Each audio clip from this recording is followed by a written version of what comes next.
Wow, that last guy just barely made the cut.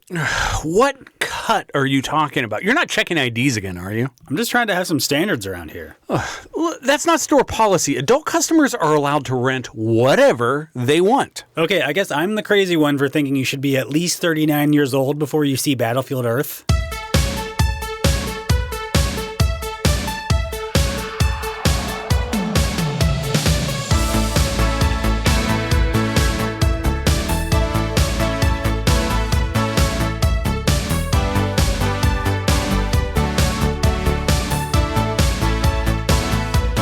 Welcome to Rewind Video. I'm Bob. I'm Rob. And we love movies. Good ones, bad ones, old ones, new ones, movies we grew up with, movies we'll grow old with, and everything in between. I have a question for you, Rob. Yeah. And this is going to call for some mental math on your part. This probably won't go so great. Brace yourself. Can you guess the price of one new release, 3 movies from the staff recommendation shelf, a bag of popcorn, and 1 box of Raisinets? Actually, I might know this one. Is it $19.87? It is. Oh, yeah. Only because we get that order a lot. Well, I mean, I'm asking this because it happened 3 times during yesterday's shift, which That is weird. it tells me that maybe there's something about Raisinets and popcorn and the movies that we recommend that I don't know about, but I might have to give it a try. Sounds like an underground neighborhood conspiracy. Yeah. Now, listeners are perhaps suspecting that we've run out of themes for the fabled staff recommendation shelf. Come on. Yeah. The reason that I'm bringing up the price of these rentals and snacks is to prove that we haven't.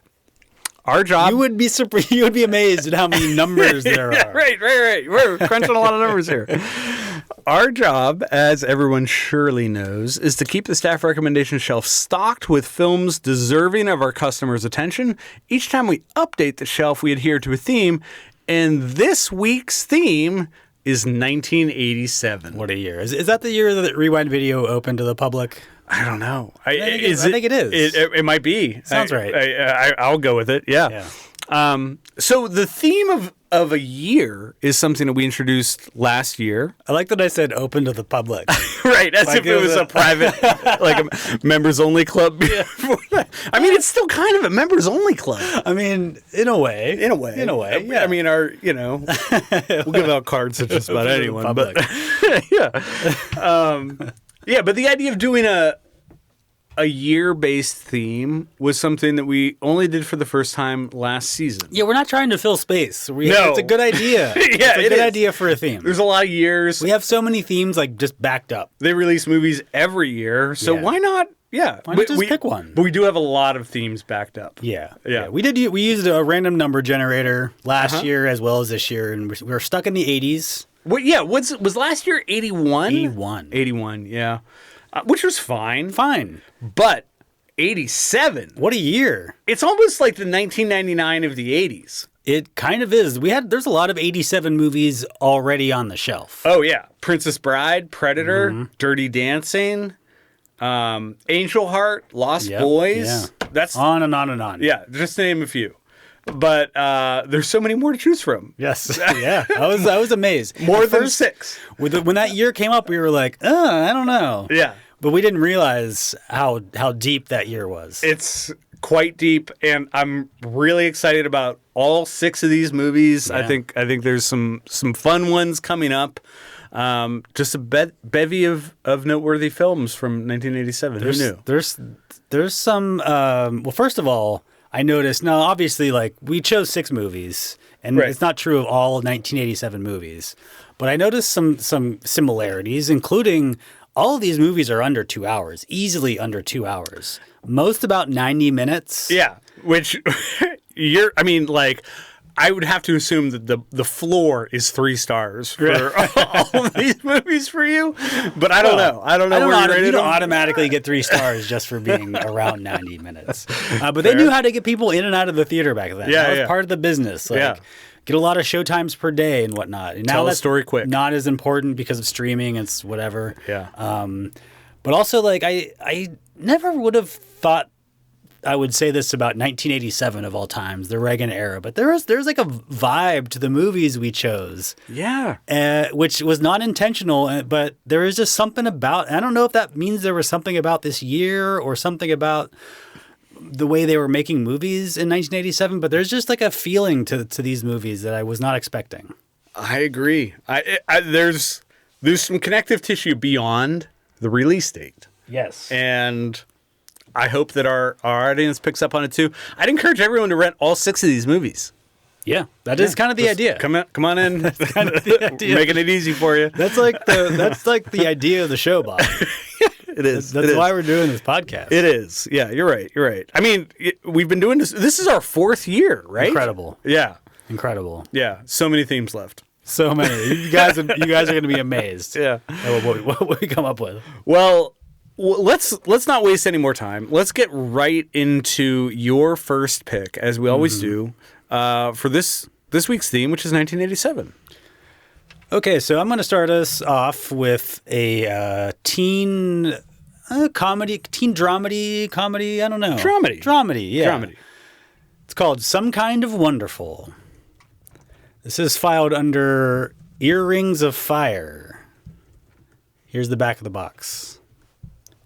Keith Nelson, an artsy high school outcast, tries to land a date with popular girl Amanda Jones with some help from his tomboy best friend, Watts.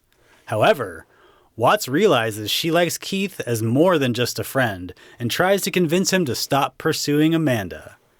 Matters are further complicated, as well as the back of the box, when Keith's invitation draws the... Invitation to what? When Keith's invitation draws the ire of Amanda's rich yet snobby ex-boyfriend, Hardy Jens, who makes plans to get even. I mean... You know how I feel when they start using character names, but like when you're down to like Hardy Jens, like, come on. It's a long throat first. Nobody knows who Hardy Jens is. Nobody wants to know who Hardy Jens is. No. We're going to encounter a lot of character names in backs of the boxes this week, I think. Here's this tagline is... It's not good. Okay. Before they could stand together, they had to stand alone. What the fuck? Whose idea was that? Who was writing these? I'll save what I'm about to say for this when I... This is from a fortune cookie. right. We're going to come back to that tagline. Okay. Soon. But yeah, go ahead. So this is a teen comedy about Eric Stoltz as a kid from the wrong side of the tracks. Right. He likes drawing and painting. He's an artist, and he has a crush on Leah Thompson, who is the hottest, most popular girl in school. Yeah. Mary Stuart Masterson is the tomboy who has a crush on Eric Stoltz the whole time, and she's basically girl Ducky. Right. So this is written by John Hughes. This is a classic John Hughes trope. There's a love triangle or possibly rectangle in some instances where it overlaps the train tracks, and so there's people crossing the tracks, and people are getting together with people from the other side of the tracks constantly. Sure. Fluid. It's a fluid town. Crisscrosses a few times, yeah. Sometimes it works out, sometimes it doesn't. Somehow this was like the one John Hughes movie that I had never seen and I like barely knew anything about. I knew of this mostly for the title and I guess the song. But I hadn't seen this until you recommended it. And I recommended it before I'd seen it. Yeah. Just because it's a John Hughes movie. Why not? And I wanted to worth a look for that alone. I knew it was one of his teen movies, and I actually didn't even really know who was in it until I picked it up. But it comes right in the middle of peak Hughes. This is from 82 to 90. He wrote 17 movies in 9 years, which doesn't seem possible, but he did that. But that includes Vacation, 16 Candles, Breakfast Club, Pretty in Pink, Busy Man, Planes, Trains, and Automobiles, Christmas Vacation, Uncle Buck, Home Alone, and of course Ferris Bueller, which you love. But I still think that's one of maybe one of the greatest heaters in Hollywood history. Oh, it's incredible. Even if you don't like those movies. The fact, and these are studio movies. Most of these movies are hits, were hits at the time, and have endured all these years later.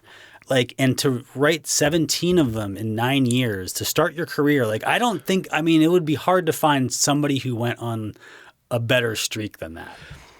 I mean, John Hughes had an understanding of more than just a generation of people. Because, I mean, it's, obviously a lot of his movies deal with teens at, you know, in the 80s and in early 90s, I suppose. But it's more than that. I mean, he understood culture and just the idea of coming of age. There's a lot. The theme we're going to talk a lot about tonight is vibes. Vibes, yeah. And he is a vibes writer. Oh, yeah. You know, like you know, the plot points in his movies don't necessarily come together. They don't add up. You're like, why? If you really like think about like, why would this character do that, or like, why is this happening at this time? Whatever. Right. But everything he writes feels the way it's supposed to, right? Yeah. You know, like and especially like in teen movies, like that's what life feels like. None of it makes sense. Like you're a teenager, you literally can't figure anything out because your brain doesn't work right and you have hormones and whatever. But like you can feel stuff, and like he gets all of that and he puts it all together in a way that just feels like a story that makes sense. He was tapping into something that's truly timeless, because the things that he touches on in his films and in his writing is as true today as it was back then, 40 years later, and it just works. He understood something about people. This was, you know, he's known for teen movies primarily. He obviously went on to and he's done a bunch of other stuff. Yeah. But this was his last teen movie, essentially. Oh, wow. He didn't do any more after this. One of those reasons, I think he had just grown tired of like being the teen movie guy and whatnot. But so he moved on to other stuff. He made movies about some older people. He made movies about babies and you know little kids, but he never went back to teenagers. So like I did notice the 1987 fashion at the school. Yeah. You know, which I would say like at least half, if not most of it, would fit right in today. Yeah, we've come back around. Yeah, we've come back around, but also like we've talked about before how there kind of isn't a fashion anymore. Like you can pretty much wear anything after like 1960 nowadays, and like it doesn't in any situation, and no one would really like blink at it. Right. I did notice the hairstyles though. I was like, man, this shit would not work today. Yeah, that's true of some of my movies. Yeah. Even just like some of the side characters, like the dudes with like the flat tops and stuff. It's like, you don't have that haircut unless you're like a cop, you know? No, you don't. But it makes me wonder: are we that far from even those coming back? Who knows? I don't know. You're probably. I mean, yeah, maybe. But it's weird how like we don't have clothing styles, right? Yeah. Like, we look at movies from 1960s and 70s and 80s and 90s and go like, yeah, you could totally just wear that now and no one would care. It's crazy how you look at hairstyles. You're like, no. You're like immediately. You're like, nope. I don't know. I was kind of like struck by that. Like, oh yeah, that really sticks out. Very true. So I also don't know what it was like in the 80s, but like from what I can tell from this movie and like a lot of movies from this time, like, could you just pick a college and just go to it? Because that's what it seems like they were doing in this. Yeah. And I think that continued for a while, but it's certainly true here. Yeah. I don't think it's true anymore. Yeah. By any means. No, but now it's like even in the 90s, it was like a process. It's like essays and this and that. And like, I don't know. I feel like the way they depicted it in older movies, it was like, yeah, you just pick one. And if we can like get the tuition, like you're in, and tuition is like, you know, $1,000 or whatever. So I don't know, that was a 1987 thing about it that that struck me. I love the cast here. I think everybody here has like a really cool energy. I do think Leah Thompson is a little miscast. Well, it's funny because Back to the Future is 85. Yeah. Eric Stoltz famously missed out on that role after filming some of that part. Leah Thompson was in that, and here 2 years later he gets another chance at Leah Thompson. But I don't disagree. I don't think she's quite right. Because this character is supposed to be like total hot shit, right? Like real, like, I don't know. Like there's something about, like Leah Thompson obviously is very attractive, but like there's something about her that's like too girl next door or like too unassuming. Agree. This is a character that should have more power, and Leah Thompson's not that. No, she has a real beauty to her, like a beauty that you could imagine encountering in the world, which is not what they're depicting her as. And also Eric Stoltz, him, like, if in 2026, he is cast as the stud, right? Right? You look at it now, you're like, this is supposed to be the nerd? Yeah. And like the other guy is supposed to be like, like it was just, it was just like, no. I don't, and obviously, you don't make him the lead of your movie in 1987 if he's not like attractive or whatever in some level. Right. But like, you still are like, he's still supposed to be like, the unpopular artsy kid that everyone just like pushes around. It's like, yeah, in 2026, he's like Timothy Chalamet, Yes. essentially. Yeah. So Some Kind of Wonderful is at 3.3 overall on Letterboxd. 348 people have it in their 4 favorites, and 19% agree with my 4-star rating. Oh, 4-star. Yeah. Okay. Including Izzy, who says, Eric Stoltz is my fall boyfriend. He looks like he walks on damp leaves and wears a ghost costume on Halloween. I don't disagree. That's an astute observation. But I think this is up there with Hughes, in the top half of Hughes's teen comedies. Yeah, I mean, it's kind of a reworking of Pretty in Pink with, this time the best friend gets the guy, and I think that's the rumor that we've always heard around the stores, that John Hughes was like upset with how the ending of Pretty in Pink was, so he's like, I'm just going to write it the other way. I don't know if that's true, but like that is kind of what this is. But it's not. I mean, I don't mind that. Yeah. I mean, it's still authentic in all the ways that John Hughes movies are, and just because it has some overlap with that story doesn't make it any less of a great film. I don't think I couldn't make the case that they earn that ending in this. Yeah. Do you know what I mean? Like it is a little cheap, but it's almost like I don't really care. Like I enjoyed spending time with these characters and stuff. So I'm putting Some Kind of Wonderful on the staff recommendation shelf this week for 1987. Plus Mary Stuart Masterson with fingerless gloves. I mean, gotta love it. No, I have this at 4 stars as well. I really enjoyed this. It was easy 4 stars for me once the credits started rolling. So, yeah, glad you picked it.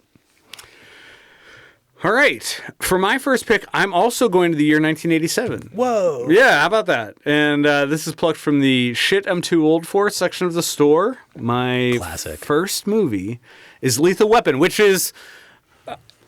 I guess quite a coincidence because you had mentioned during the Rewindies that you had never seen a Lethal Weapon movie. And it is a coincidence because we used a random number generator. We did.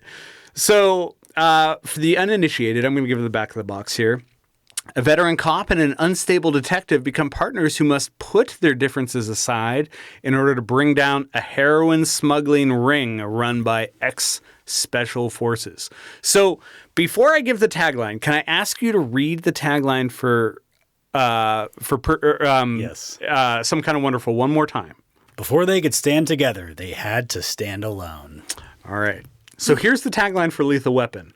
If these two can learn to stand each other, the bad guys don't stand a chance. A lot of standing in 1987. There's so much standing, yeah. I mean, I love a tagline that acknowledges it's a bad guys, but clearly we're tapping into a formula here that is already tired, maybe? Down at the tagline mill, they were just like, just don't delete all the words, delete some of them. Right. Switch around a few.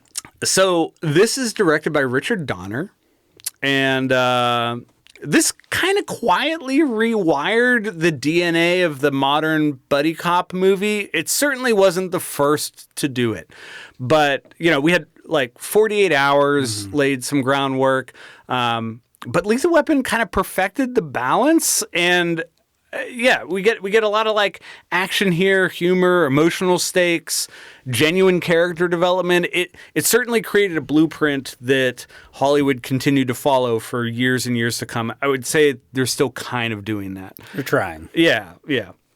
But it is also Christmas time in LA. And Mel Gibson's Martin Riggs is a kind of a raw nerve of a protagonist. He's dangerous, unpredictable, deeply broken. And Danny Glover playing opposite him in the role of Roger Murtaugh, kind of provides some warmth, restraint. He's the moral anchor of the movie, I would say. Together, they form kind of one of the most iconic duos in action cinema. There were 3 sequels that spawned after this. And unlike the sequels, this movie is kind of heavily leaning into grief, trauma, mortality. This is a movie about men kind of barely holding themselves together. And Mel Gibson's a maniac. Yeah, he is fucking crazy in this. It's not just wisecracks and explosions, He's got a death wish. Yeah. Definitely what you get in the future movies. But so Richard Donner apparently approached this as less of a straight action film and more of a character-driven drama that happened to include shootouts, which I think is ultimately what you kind of get. Yeah, kind of. Donner famously said that the movie worked because he treated Riggs's suicidal tendencies seriously, not as a joke. And he wanted the audience to believe that Riggs might actually die at any moment. Which, yeah. It's not really played for laughs. No, it's definitely not. Yeah. It seems like this is something this guy's really struggling with. And that sincerity, I think, grounds the film a little bit. Later entries would definitely abandon this in favor of bigger laughs and broader set pieces. Script was written by Shane Black. He was just 22 years old when he wrote this, and it kind of instantly put him on the map in Hollywood as one of the most sought after screenwriters. And he just put Christmas in everything he ever wrote ever. Literally everything. Yeah. Mel Gibson was cast while still carrying some baggage from his Mad Max persona, which was really the role that helped kind of put him on the radar, but this ended up redefining him as a mainstream Hollywood star. And Danny Glover was only 40 years old when he shot this. Which, yeah, despite how old is his character? Is turning 50. Yeah, and he's declaring that he's too old for this shit. Yeah, he's but only 40 in real life. Wow. So why did I choose this? I feel like this is the moment the buddy cop movie snapped into focus. The buddy cop formula kind of snapped into focus. Certainly not the first film to pair opposites together, but absolutely kind of putting together a framework for movies that would follow. What I really love how serious this first film is compared to later entries. And I don't know if you continued into the Lethal Weapon franchise. You have not. No, not just yet. The first one. Okay, just the first one. Yeah, I mean, like I said, we definitely get some comic relief in heavy doses after this, but yeah, this still has some comedy to it. A little bit, yeah. I thought it would be. I thought it would be funnier. I guess. I think the franchise has a reputation for being funny, right? And but this isn't really a buddy comedy as much. No, it's not. But the chemistry between Danny Glover and Mel Gibson is absolutely there from the get-go.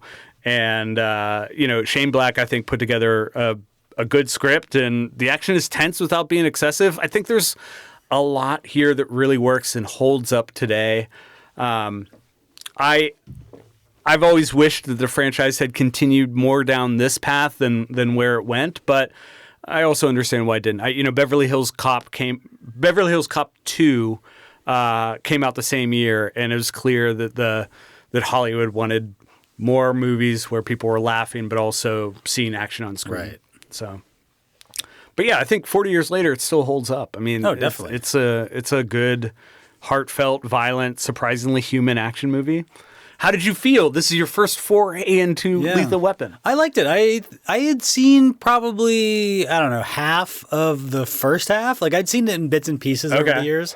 The second half was mostly all new to me. Yeah. I definitely enjoyed it. It was kind of like exactly what I thought it was, but like less funny. Yeah. But otherwise, I wasn't like surprised by it. Yeah, no, I don't think it's going to do that. But I enjoyed it. I liked their chemistry together. I liked the story, and it was it's like an 80s action, like a low key 80s action vibe. Yeah, yeah. There's some silly stuff. I mean, the fight at the end between Gary Busey and Mel Gibson is kind of ridiculous. Very unprofessional. Yeah. But, it also makes you wish we still had, Gary Busey as he was before his accident. And, Gary Busey was just so great back in the day. Yeah. So this grossed approximately $120 million on a $50 million budget. So obviously a big success. Roger Ebert actually played a huge role in the film's success. When he and Gene Siskel reviewed it for their TV show, Ebert raved about it. He was like, this is thrilling from beginning to end. He said it was both a great action film and a well-written drama. Ended up giving it 4 stars. And in spite of the fact that it was released with little fanfare, not a lot of ad support, it got a lot of viewers because he was so enthusiastic. Nice. Averages a 3.7 on Letterboxd. A little low, in my opinion. I have this at 4 stars, along with 33% of users, and 861 people have this in their list of 4 favorites. Nice. 4 for me. 4 for you? Yeah. Nice. Good. I'm glad you enjoyed it. I did pick a 4-star review from Sergeant Zima, who said... Zima. Yeah, Zima. Danny Glover's creepy family surprise him with a birthday cake while he's having a bath. They all gather around the tub while I assume his dong is hanging out, and they stay there for quite a while. What is wrong with these people? Classic film. I had the same thought. I was like, is this some 1987 shit going on? Yeah. I had forgotten. It had been a while. So I was like, who's his daughter? No matter who she is, she's too old to be invading his bath time. Yeah. Well, plus I was like, is this okay for these actors to be doing this? Right. I don't know what was going on there. Yeah. And why is food in the bathroom? Why is food in the bathroom? Food shouldn't be in the bathroom. Yeah. And you should, if your dad's taking a bath, stay. Come on. What is happening? Yeah. A bath too? What? If I'm the family, I'm like, why is dad taking a bath? This is 1987 bullshit. Yeah.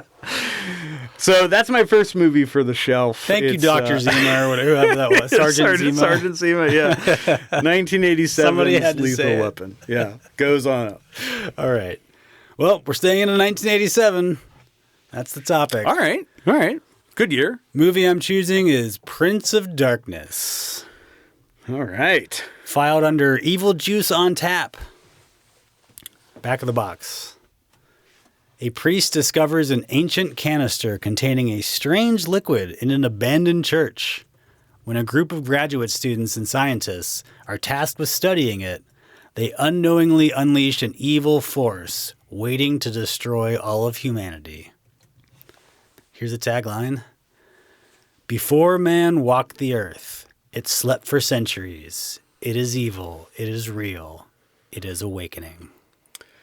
It's all of those things. Yeah.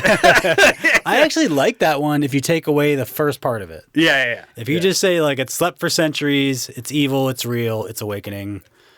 Or even just it's evil, it's real. You can even take the last part out. There's something there. That's what I'm saying. There's something there, and Rob, I kind of like it, but they kind of ruined it. If this video store thing doesn't work out, which why wouldn't it? Because it's a timeless... It's impossible to imagine that it couldn't. It's a perfect business proposition. I think we could get by in the tagline world. I don't know, man. I don't know if that job's going to be around much longer either. That's fair. We'll see. Anyway, so what is this? This is a horror movie written and directed by John Carpenter about a bunch of people in an old monastery that has Satan in liquid form stored in a jar in the basement. Why not? It is kind of the classic John Carpenter trope, though. A group of people trapped in a place. It is. Threats from inside and out. I feel like this is John Carpenter leaning fully into the you guys are not ready for this phase of his career, though. I mean, does some wild shit with this. Yeah, which I'm not mad at. Yeah. This is obviously a Hail Satan movie. This would fit very nicely in that theme. Yep. Maybe of one of 2 movies we have tonight that could fit in that theme. Yeah. So the way I understand it is that Satan has been turned into some sort of goo and is in this jar. And do I have that right? I I mean, I can't correct anything with that summation. So yes. Yeah. Okay. They don't. I mean, I don't think they say why or by who. And it was possibly his dad, Satan's dad.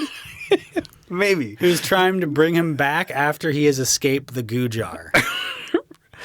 All of this is surprisingly accurate. And Satan's dad is like the anti-god, or the mega Satan. Yeah. Super Satan? Super Satan. So I would say like the first 20 minutes of this movie are extremely bizarre in the sense that, well, first of all, the credits take 10.5 minutes. They do. They do. And it's mostly just a bunch of mini vignettes of these characters, and none of what they're doing is related to each other. We're just kind of like seeing these characters in moments, bouncing around from here to there. And then we learn a few different things. We don't really know what's happening. And as they gather in this monastery, like we still don't know what it's about. We're 20 minutes into the movie. We're like, what? Right. What are they even talking about? And then we kind of slowly learn, just like they do. We learn a little bit as the movie goes, but like mostly all we really know is like there's this evil in the basement and they have to find out stuff about it, right? Yeah. But so even though like we're 20 minutes into the movie at that point, I think it's really a great example of Carpenter's like economy of filmmaking. Yeah. Because the movie is not interested in the details of what exactly is in the jar, how it got there, why they brought these people to study there. So like because the movie's not interested in that, John Carpenter's like, oh, we're just not going to do it. Yeah. Like, just don't put it in the movie. If that's not what we're doing, we're just not going to do it. You know? And the specifics don't matter. So like we're not going to give you any specifics. You know, and that's what I love about John Carpenter. He's just like, no, like there's bad stuff happening. Satan's involved. The church is probably to blame. Yeah. Do you want to move on? And like, yeah, I do, kind of. And I'm glad that he's not weighing this down with more exposition than it necessarily needs. Because while you're aware of the absence of it, ultimately you just don't need it. Like why? No. Why include it? And you know, Some Kind of Wonderful was like a very vibes movie. This movie is like nothing but vibes. Right? Like it's just evil vibes, spooky vibes, Satan vibes, churchy vibes, you know. That's all it is. And a lot of that is Carpenter's score and stuff and the way he directs it. But it's just like there's almost no real plot here beyond like what we just talked about. Like there's bad stuff in a jar, it gets out and it makes stuff go bad, right? But it's great performances. Donald Pleasance is a whacked out priest. Yeah. I love Donald Pleasance. I mean, just so glad to see him here. You know? Yeah. Oh, for sure. Yeah. You know, you get like the usual John Carpenter cast of characters. I love how that has this like handmade feel to it. Also, like all his stuff does. You know, this was like a $3 million movie, which, you know, even in 1987 isn't very high. There's actually not a ton of effects here. No, there's not. But there is a scene in this movie that I saw when I was far too young. And I mean, it must have been when this was first released on TV after coming to home video. And I just happened to just see this one scene. It was the scene where the guy kind of dissolves into bugs outside the church. Yeah. And that fucked me up for years. And I was maybe like 9 when I saw this. Too young and gave me nightmares. But I mean, upon growing older, I was on the hunt for this movie, and pre-internet, it was you didn't know what movie it was. Exactly. And so I was delighted to finally find it. But this did a number on me. Just that one scene when I saw it. The effects there worked. Yeah. You know?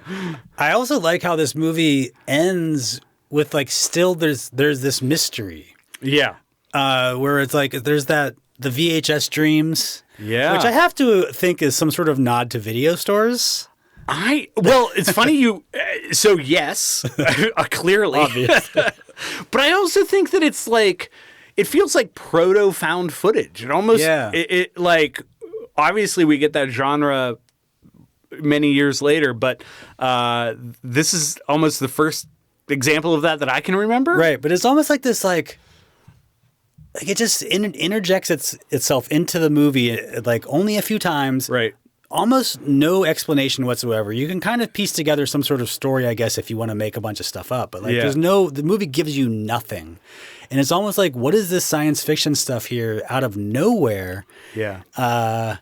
And I don't know. And plus, like, there's the voices of some people get digitized at times, where it's like, is that part of the VHS stuff? And it's like, and then the movie is about. They're like, oh wow, here we're about to learn what this is all about, and then the movie's just over. You're like, oh, that was just like other stuff. Like, there's no explanation whatsoever, and somehow like it didn't enrage me. You know, like I love it in there because it just makes it like the whole thing that much weirder and spookier, and just I don't know, just more evil. Yes. There's an evil quality to that. This is one of the, I don't want to say few horror films because there's others that do this, but this is one of those films that embraces the idea of terror of information, that the idea that simply understanding the truth might be too much for the human mind. Right. And that's like a thought-provoking concept and terrifying in and of itself. And in spite of the fact that there's not a lot that's explained in this movie, the threat of what could be is still pretty frightening, and I don't know, I like it. Prince of Darkness is rated 3.6 overall on Letterboxd. 3.6. That's higher than I thought. Because I felt like this would turn off a lot of people. I could see that. I mean, I think 3.6 is like pretty solid. Yeah, no, so I think that's probably about where it should be for a Letterboxd audience. Yeah.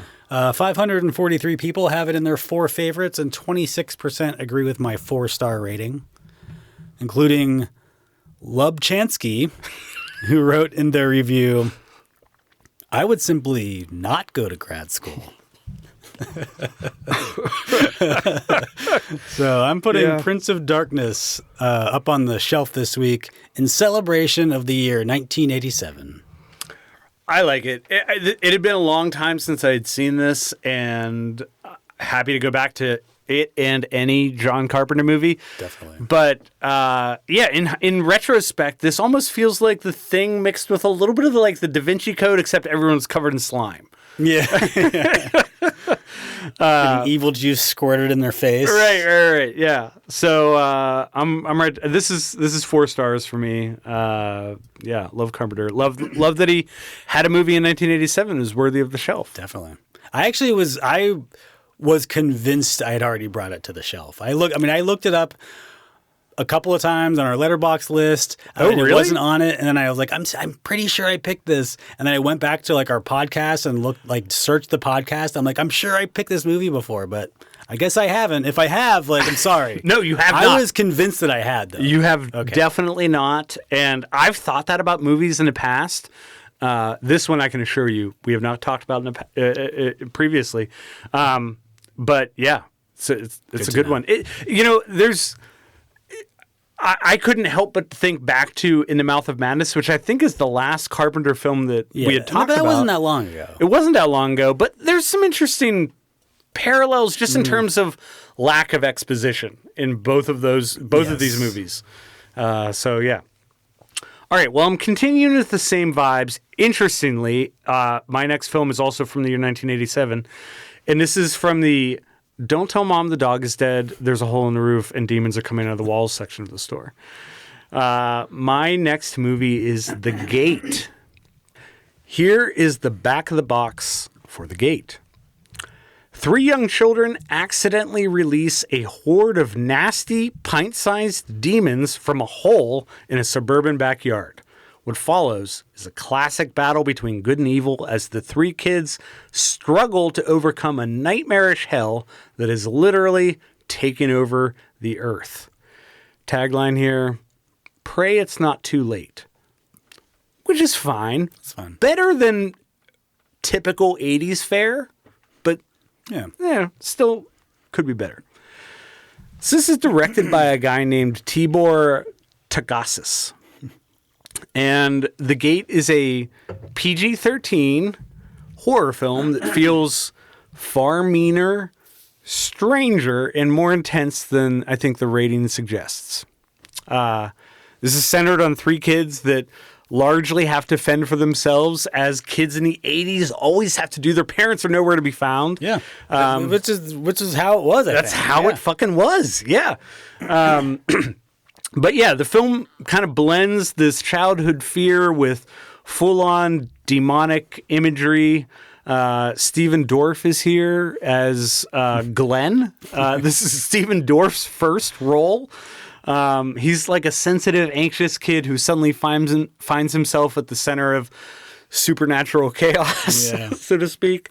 And unlike many kids versus monsters films of the era, The Gate doesn't really soften its edges. It leans into terror, body horror, and some satanic imagery in a way that... Hail Satan. Yeah, Hail Satan feels genuinely kind of transgressive for a movie aimed at younger audiences.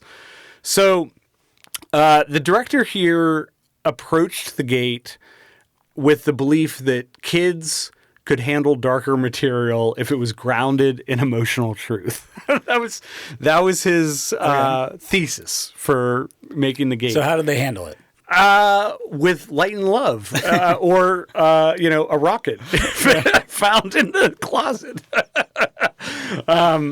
But he wanted horror to feel personal and rooted in this fear of abandonment, guilt, and the unknown.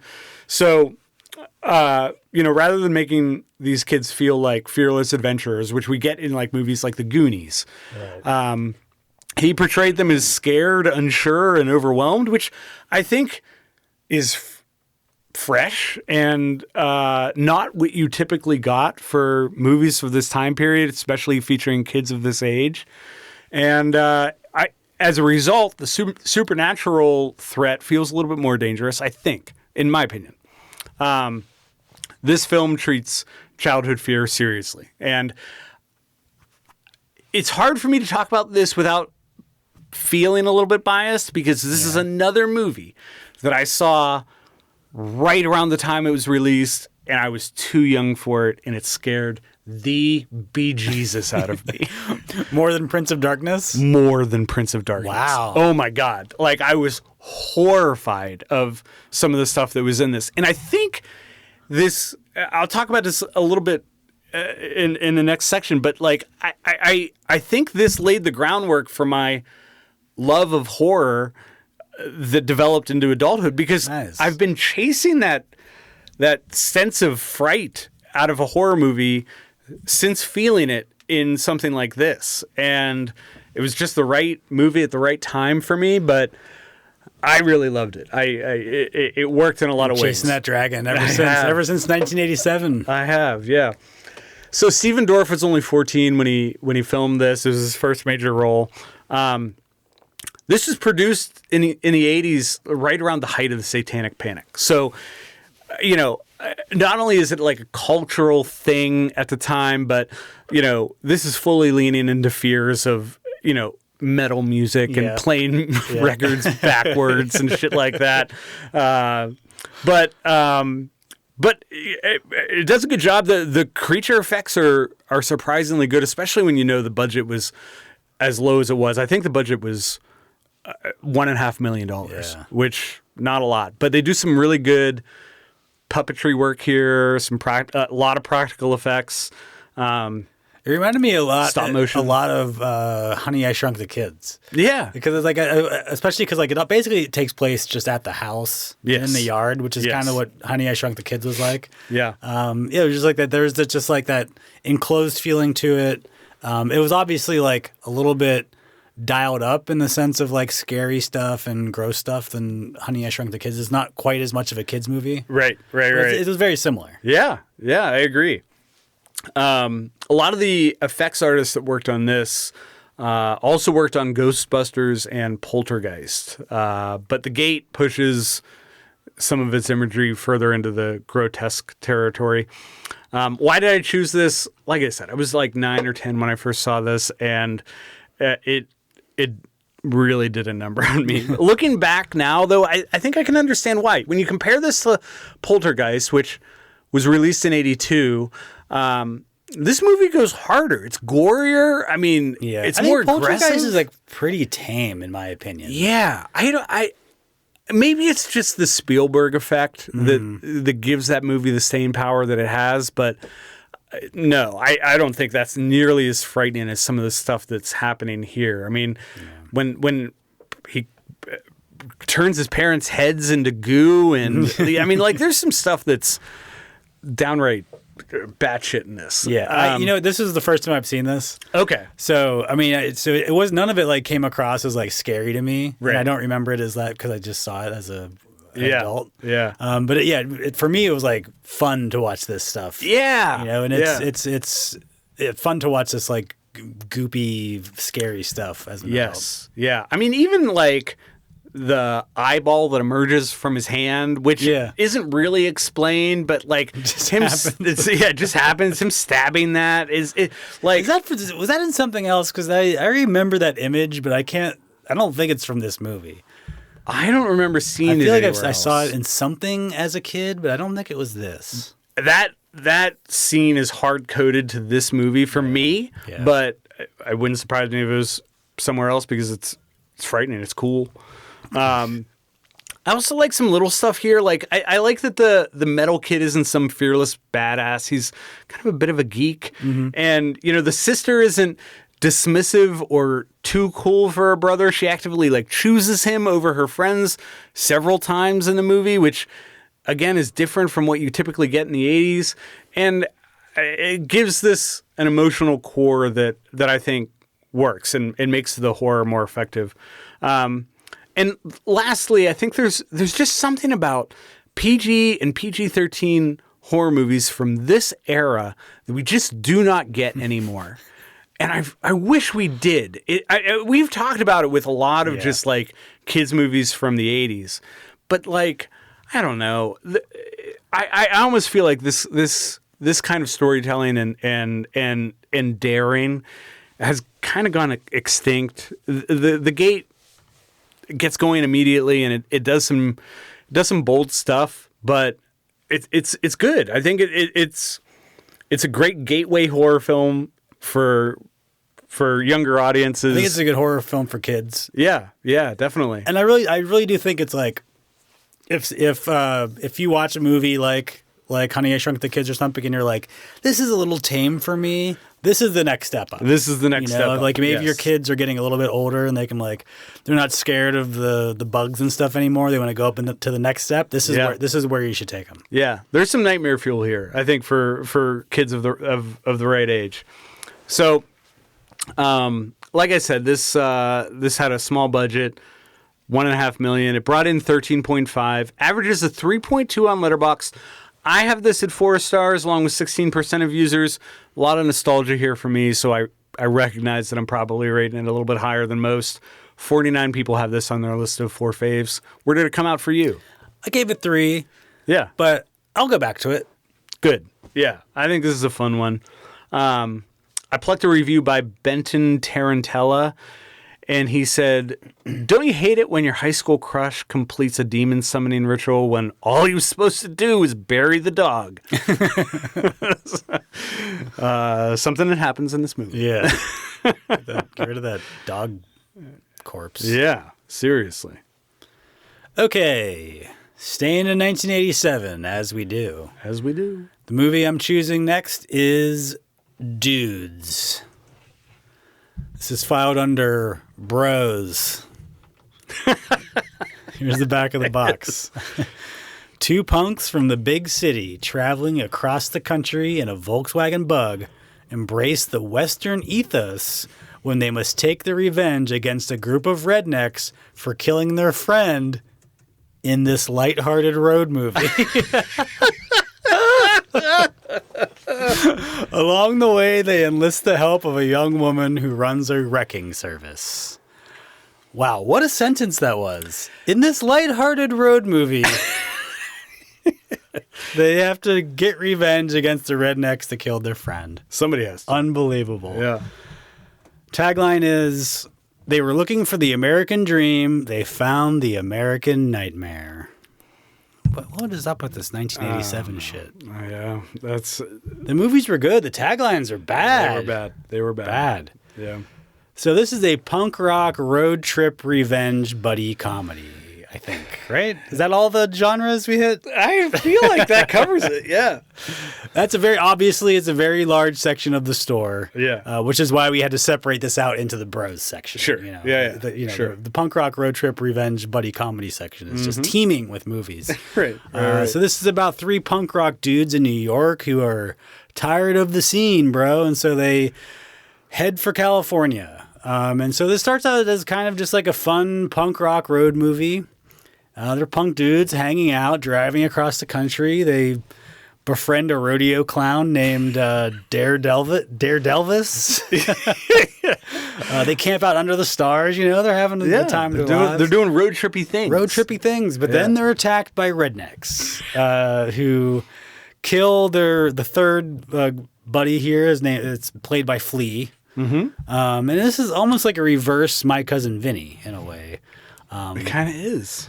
But so instead of cutting their losses after they go to the local cops and they're like, get fucked, they decide that they're going to track down the guy who murdered Flea, and they're going to get their revenge, these 2 punk rockers. Yeah.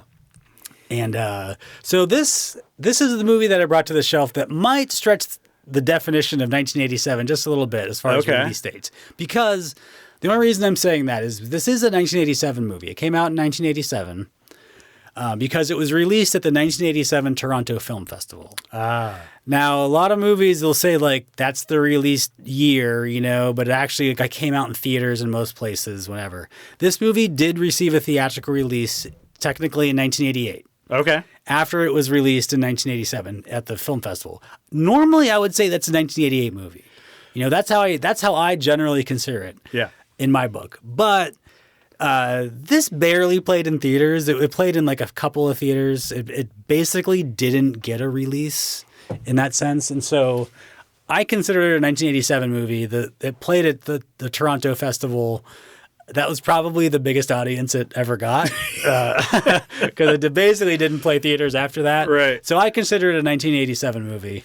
And I think the genre problem with this movie is probably why it didn't get much of a release. It's definitely a Frankensteining of a lot of genres. Yeah, studios were like not interested. They're like, what do you like? We don't know how to sell this. And somebody eventually put it out and played 1 or 2 theaters, and they just got rid of it. It kind of disappeared after that. Right. It was directed by Penelope Spheris, who's been on the shelf before for Wayne's World. Oh, yeah. She did the Decline of Western Civilization trilogy, the documentaries about punk rock and heavy metal and stuff. So she has a foot in this world. She does, yeah. So she knows how to do those. So why do I recommend this? As a hangout movie, this is pretty fun. I like John Cryer in this. The one dude who plays Biscuit, his name's Daniel Roebuck. He's fun. I like their vibe together. I saw the name of this movie, knew nothing of it, and thought, there's another Robb movie. And then I see John Cryer's in it, and I was like, wow, maybe it's got some clout. And the casting is good. There's some surprising turns here. Yeah, like I said, it's a fun hangout movie. I wanted to pick something that was off the beaten path because 87 is kind of a powerhouse year. And there's a lot of stuff that you could pick easily, a lot of stuff we've already picked. Right. But I wanted to pick something that was that I had barely heard of. This was deep in the shelves here at the store. I had to go searching for this. It's a little dusty. It was a little dusty. This hasn't been rented in a little bit. Yeah. So I was surprised we still had it. You know? But we keep everything. I thought it might have been in the warehouse. I got you. Oh, yeah. But yeah, these guys are a good team. They don't totally come off as punk rockers. No. Partially because it's oh yeah, that's John Cryer. Right. But if you like a good road movie, they move around, they meet odd characters. It is kind of weird how the plot and stuff of this movie, but it doesn't. It worked. It works. It works. I mean, I feel like predominantly this feels mostly like a Western, where we're trading kind of horses for motorcycles and saloons for punk clubs. But that, of all things, feels like the type of movie it is. And it's good. It works. Punk rock, hangout, road movie, Western, revenge, comedy, Is that it? Is that all of them? Yeah, I think that covers it. Yeah.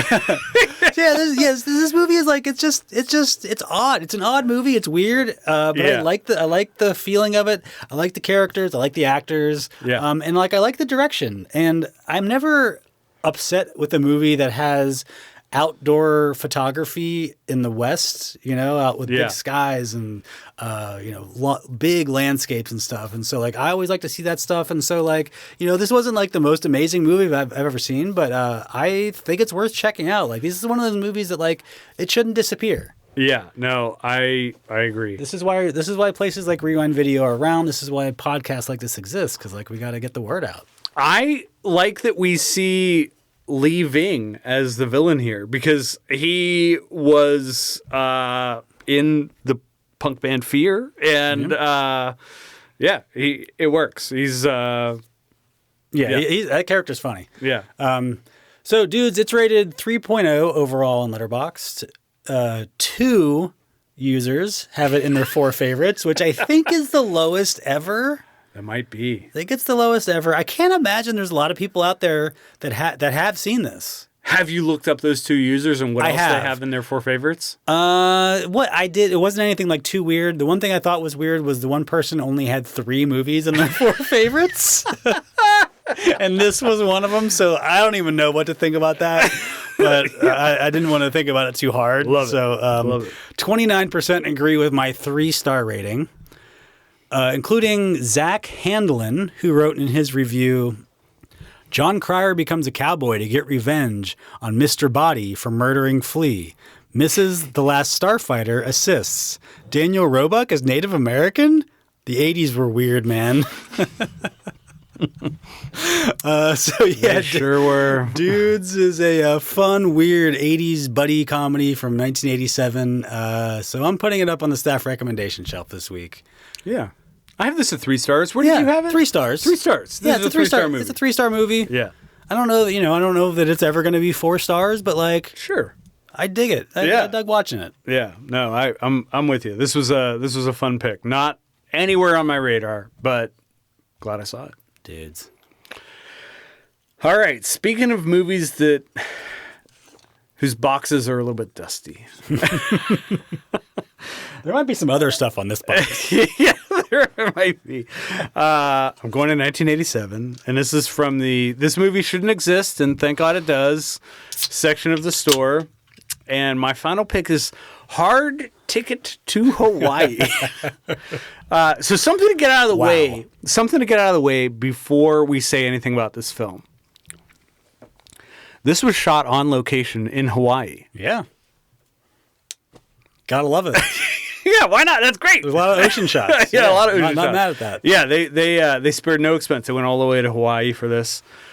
Here's the back of the box. Spared no expense. Back of the box. A Molokai-based civilian pilot and an undercover DEA agent intercept a delivery of diamonds intended for the drug lord Seth Romero. Seth, his henchmen, and other island undesirables launch a full-scale assault on the duo. If they're going to survive, they'll need the help of Agent Rowdy Abilene and his partner, kickboxing expert Jade. Oh my God. They gave us all the character names. I thought they were going to give us the henchman's name. I thought so too. Yeah. Wow, that was great. That's the best back of the box this movie.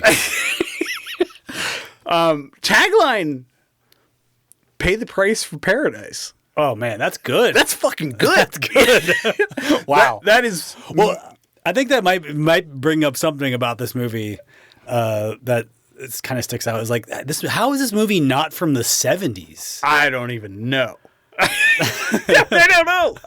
Like the tagline's from the 70s. Everything about this movie is from the 70s. It's an excellent question. Yeah. Like, I couldn't agree more. But thank God we have it here tonight. Yeah. So this is an Andy Sedaris movie.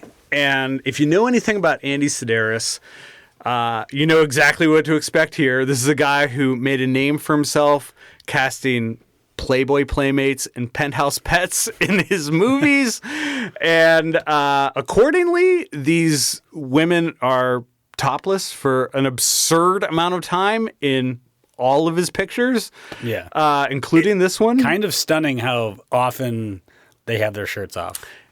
Not only do they have their shirts off often, but when the end credits are rolling and they do that thing where they show the characters as they're putting the actor's name on the screen, they go back and show the topless scenes again. That I was amazed at. I was like, well, I have never seen that. No, neither have I. I mean, the men are not wearing a lot of clothes either, as you pointed out. They're not. There's just not a lot of clothes in this movie. Not a lot, no. And that's true of all of his movies. But while Sedaris loved beautiful girls, he also loved things like remote-controlled cars and remote-controlled helicopters and boats. He liked ninjas and bazookas and locations as exotic as the people he cast.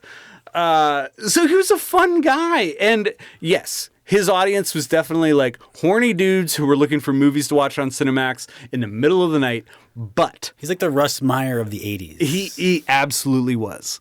But I what I think is special is that he still empowered his female characters. And Paste Magazine had a long write-up on him and his films, and I plucked a quote from them where they said, "You might say, in fact, that the men in Sedaris' films stand in as the airheaded bimbos, typical of action films of the era, while the women usurp all the positions of power and agency." I had that same thought watching this. I was like, every dude in this movie is a fucking bumbling idiot. Yes, so they can't hit anything with their guns. They're just fucking useless. Bad at everything. They are. So the plot to Hard Ticket to Hawaii is all over the place. And I don't even think the back of the box touches on all the fucking wacky shit that happens in this movie. You know, diamonds are missing. There's a radioactive snake. There are sumo wrestlers. We have a cross-dressing bartender spy who's spying on someone. A skateboarding mercenary who has a blow-up. I mean, if it all sounds random, it is. But the bizarre scenes and set pieces show up at a regular and rapid clip throughout the 90-minute runtime, and it amounts to something pretty fun. There's some cool shots. There's a couple cool action shots. The one shot with like the glider and the truck that comes around in front of it, and the glider that comes like towards the camera. That was actually like an impressive shot. Yes, the way they timed it and set it up. Well, it's interesting because prior to directing features, Sedaris had an accomplished career in sports coverage. So, like, he's credited with revolutionizing several aspects of how TV sports are shot today, including, like, the first person to send, like, handheld cameras onto the field to capture sports. He worked with ABC and NBC doing live event coverage for a lot of their shows. He directed Wide World of Sports. Like, he could have retired on that and then was like, I just want to shoot hot women. Make cool movies. He parlayed that into a very specific type of movie. But interestingly, I don't think he was interested. He wasn't after irony. I don't think with these movies. You can tell he believed in this stuff. Yeah. And the sincerity is why these films, I think, feel more like cult classics than disposable trash. It's almost like if it's a television pilot. Yes. Like a 1970s television pilot with nudity added to it. A lot of nudity. Yeah. No, but I agree. I mean, like we've talked about movies that feel like they were shot with the first draft of a script. I don't even think the idea of drafts were part of the equation. It's just a list of scenes. Stream of consciousness. Yes. I'm just going to write a bunch of shit I want to shoot and get some people to shoot it. So why did I choose this? Like I said, I think with any Andy Sedaris movie, you kind of know what you're getting when you hit play. But Hard Ticket to Hawaii feels like all of the crazy stuff put together in their final perfect form as it relates to Andy Sedaris. This is like the most Andy Sedaris of Andy Sedaris movies. And, you know, for all its exploitation trappings, Sedaris gives his women something to do, and they're armed, capable, more competent than the men here. This movie passes the Bechdel test, and it's just pure uncut fun. Like it takes itself seriously in the most baffling way possible, but that ends up making the insanity more entertaining. You know? I agree. Yeah, I definitely agree. Had you seen any of his movies or this or anything? This was past? When you recommended it. I looked it up on Letterboxd. It was already on my watch list. I don't know how it got there exactly. So this was already on my radar on some level, but I didn't really know what it was or what to expect. Yeah. This is a 3-star movie for me. It took me a second. It took me a minute to warm up to it. Okay. Not because it wasn't what I expected, but more just because I am not against nudity. Right. Yeah. But I gotta say, like, in the first 15, 20 minutes or so, I was like, this really feels just like a porno without the sex. Like on that level. And like it got a little, and after about 20 minutes, like, oh, okay, it started to become more of a real movie. There's more going on. There's more going on. Stuff's starting to happen. I'm like, okay, cool. There's some production here. Because at first I was like, ooh, what did Bob choose? This. Yeah. Well, at least somebody was eating it. Yeah. It slowly turned into a real movie. And, right. I'm definitely going to go back to it. I think this is probably something that might be 4 stars for me in the future. But it's a 3-star movie for me right now. It's 4 stars for me only because, where else can you get razor blade frisbees and toxic snakes and rocket launchers? None of it should work, but it does. And so, it's not a good movie, but it's a great time. And that's why I'm putting it on the shelf. This weirdly averages a 3.1 on Letterboxd. I think it's buoyed by a number of 5-star reviews. Yeah. that, people just love it for the B-movie nature of it. 16% of users agree with me, and 76 people have this on their list of 4 favorites. I plucked a 5-star review by Joe Hibbert, who said, "This is like a director of those 80s work safety videos was suddenly given a budget, so he spent it making a movie with bazookas, snakes, skateboards, and tits. So amazingly bad that it's fantastic." And that feels kind of accurate. Yeah, I mean, if this would have been an instant 4 stars for me. Yeah. If all the characters were in a karate band together. Keep going with the Sedaris catalog, because I think you're going to find get there more than a few 4-star movies. Maybe even some 5s. Yeah.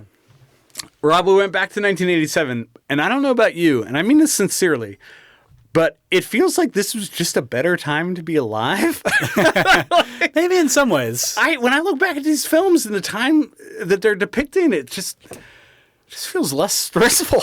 Yeah, that's probably true to a certain extent. As usual, we've brought 6 films to the shelf tonight, and the connective tissue is that all of them were released exactly 39 years ago. Our recommendations include Some Kind of Wonderful, Lethal Weapon, Prince of Darkness, Dudes, and Hard Ticket to Hawaii. If you don't have time to stop into the store, you can visit us 24 hours a day at rewindvideopod.com. You can find us on Letterboxd and Blue Sky, or send us an email at rewindvideopod@gmail.com. And if you like the show, please rate, review, subscribe, and recommend it to all your friends who love movies. It's not too late to make a New Year's resolution, and maybe your resolution can be recommend this to your friends. That should be your monthly resolution. Agreed. So looking ahead to our next episode, I see that we're looking at a new, never-been-done-before theme, which is a trend our listeners will encounter time and time again in 2026. It's going to keep happening, people. Yeah. And that theme is gifts. Gifts, presents. The holiday season may be behind us, but it doesn't mean a little gift-giving can't bleed into the new year. So, as usual, we'll have 6 movies to recommend, but if you're looking for something in the meantime, don't hesitate to hit us up for a movie to watch. Be kind, recommend. Hail